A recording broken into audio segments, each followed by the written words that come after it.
Next, let's Surely bring we up gotta- CatBoy. Oh, Give you a okay. whole All right, thank you for CatBoy. running the show last week. I just need to get my, let me grab my jokes here because Feedback I is have them on very a separate good, screen. yeah. Okay. Dum, Alrighty, up dum, on dum, stage, dum, up dum, on dum, stage. dum. Bum, ba-dum, bum, bum, bum, bum. Now I want to show you, oh, you know what, Doc was talking about something where he had the trouble with that program. What was it again, where you had to pick a face? Unity. Unity, right. Now, I bet when most people got into Second Life, right, you remember you got to choose your gender. Your gender was either male or female. I think I'm the only person in Second Life where my gender choice was a slider bar. It was other. In between. More to the left, Catboy, more to the left. Anyway, I want to talk about something that I bet you is a pet peeve for most of the people here. Who here has heard the phrase clickbait? Clickbait. Does anyone know what that means? No. Clickbait. No. Clickbait. I've been hearing that a lot on Reddit, but you may not know When what you that go is. fishing, right? Now, clickbait is when somebody deliberately misleads an article just to make it more interesting so that you'll read it. Like someone will say, oh, cure for cancer found. And you read the article, it's just a boring article about something that they made work in a petri dish, but it has no real-life applications for 40 years. That's what I call clickbait.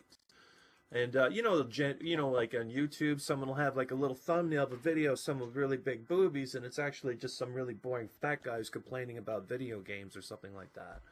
Right? That's what they call clickbait. Well, anyway, there was a really terrible clickbait article on the news today, and here, I want to show you what it is.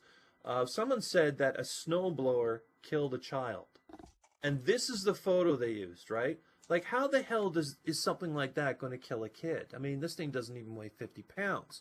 Well, I read the article, and the one essential thing that they sort of left out of the article is, let me show you the actual snowblower that killed the kid. That one looks like it would kill him anyhow, the one you showed the first one. Oh, wait, it's not there. Okay. All right. It was a piece of farm equipment that weighed 7 tons.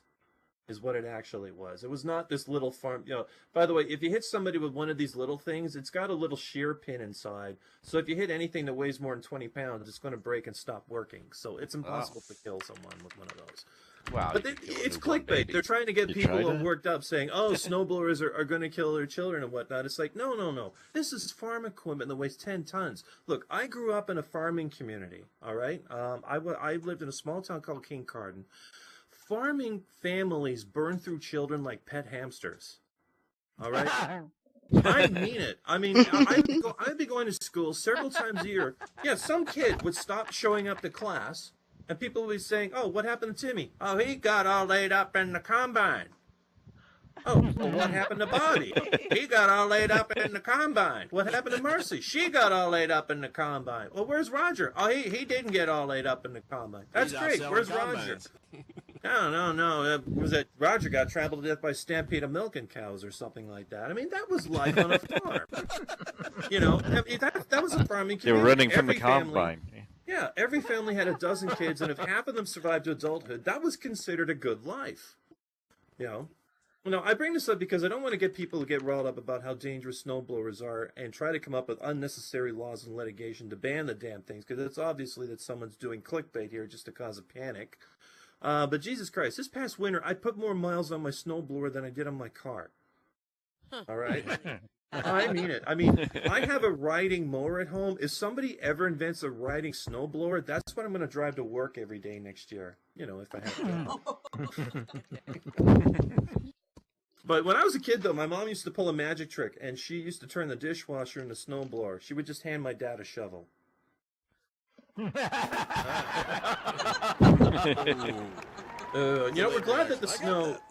Yeah, we're glad that the snow is finally melting, but unfortunately, that was the only thing that was filling up the potholes up until now, wasn't it? Yeah, I had a friend who said that his girlfriend wanted to treat him like that 50 Shades of Grey thing. So he puts her on the bed and he starts to spank her. She said, no, I don't want that. Well, you said you want me to treat you like 50 Shades of Grey. She said, yeah, I want the part where he gives her a BMW. Yeah, that's the only part that she's really interested in. Oh, okay. Anyway, good news. I want to tell you some good news. I just invented something. I came up with an invention. This is $1 million idea. It's a great invention. I'm going to make money, but I'm not telling you what it is because I don't want you people stealing it from me. Clickbait. Yeah. Stu, that's clickbait for you. I've ever heard that. Yeah. Now, if only I could find a retired boxer to help me patent it and make money with it. You heard that commercial, right? You know what I'm talking about. Why the hell are people bothering George Foreman? Because this is what he says. People come to me all the time and ask, George, how can I patent my invention? So I send them to inventhelp.com. Now, this is a part where it's obvious that George Foreman and I are very different people. Because if I was in his shoes, I would have said something like, why are you bothering me with this? I'm a 66-year-old retired boxer. If I had a talent for filing out government forms, I would not have chosen a career punching people in the head unless I was going to work at the DMV. Right. You know? By the way, and the other way around, I took a 2-year course in college for office administration, and while I was there, I learned accounting, office software, spreadsheets, yada yada, and filling out government forms. And the whole time I was there filling out government forms, I never heard anyone say, "I'm really good at this. I should consider a career in heavyweight boxing." Yeah. Oh, I have a joke for an Irish joke. What is Irish and sits outside in the summertime? Patio furniture. Ooh. Patio furniture. Okay. All right, I got a joke for you about Henry Ford. Henry Ford died and he went to heaven. At the gates, this is Henry Ford, by the way, inventor of the Model T, the Ford car, and everything.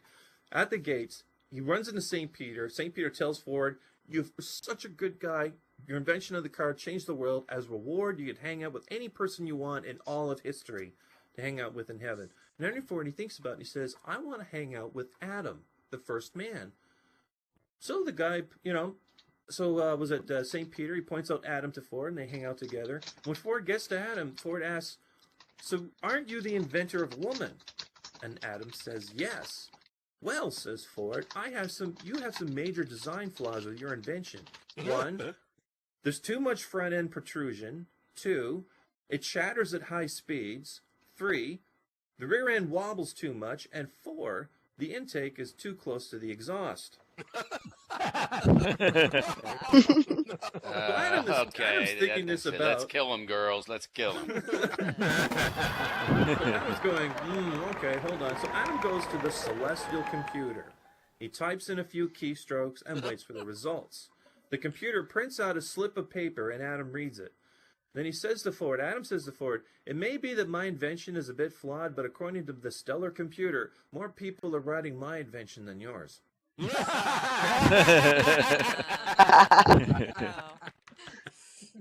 Okay, why do you never want to iron a 4-leaf clover? Because you don't want to press your luck. Ooh. And you remember Lauren was saying earlier around this the 7 o'clock pre-show, Microsoft has announced it's dumping the Explorer, Internet Explorer, and they're no longer going to provide support for it after the next Windows launch. So users will now be forced to find another browser to which to download a better browser. Did anyone hear Liam Neeson got robbed the other day? He was in New York City. He visited a Best Buy, and someone robbed him of his Microsoft Office disk before he had a chance to install anything. Liam said to the burglars, "I'm coming after you. You have my word."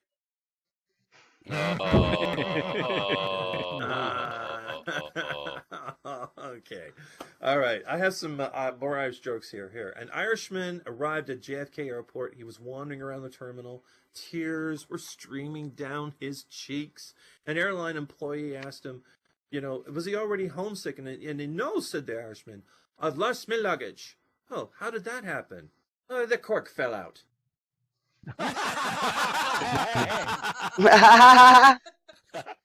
Did anybody hear last night? I saw this live as it was happening on Reddit. A bunch of people on Reddit, they were posting about it. A crazy man on a flight United, or was it United Flight? Sorry, attempted to hijack an airplane that was leaving from Washington and going to Denver.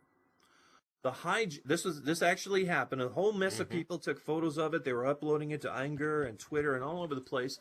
The hijacking lasted all of 5 seconds before the entire front row section got up to kick the man's ass. After which, Yay. all those posts and everything happened for the failed attempt. Real smart thing to do after 9/11, trying to hijack a plane. As soon as you say Alice snack bar, you're trapped in a tin can at 30,000 feet with 300 people who know they're going to die if they don't take your ass down.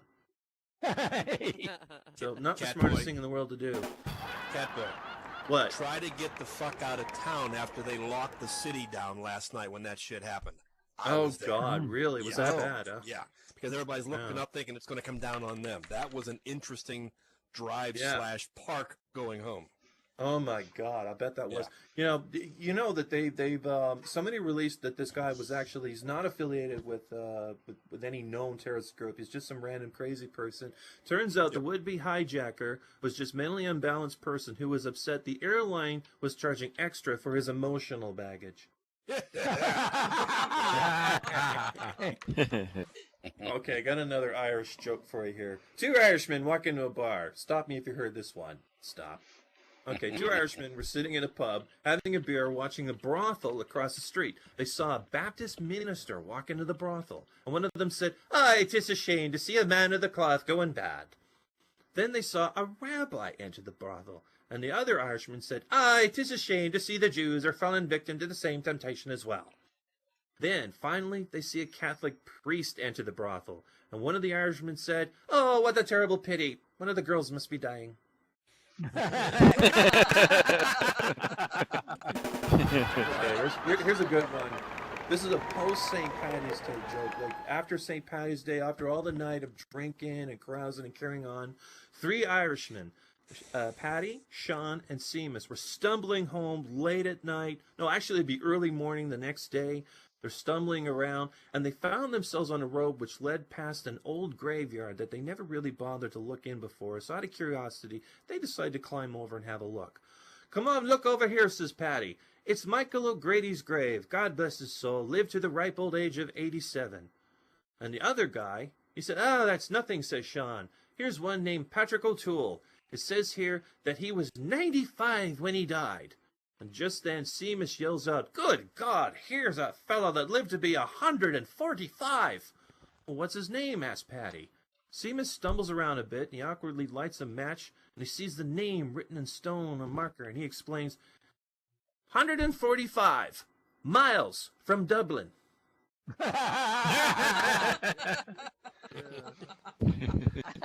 And here's my last Irish joke for tonight. It's drunken, I can't even pronounce this, Drunk O'Moville. Drunk O'Moville.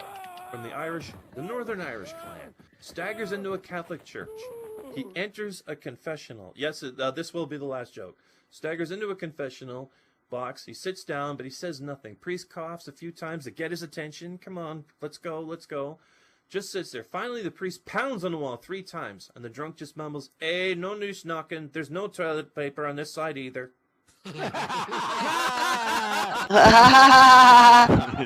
And that's all for tonight, everybody. I gotta give someone else. Bravo!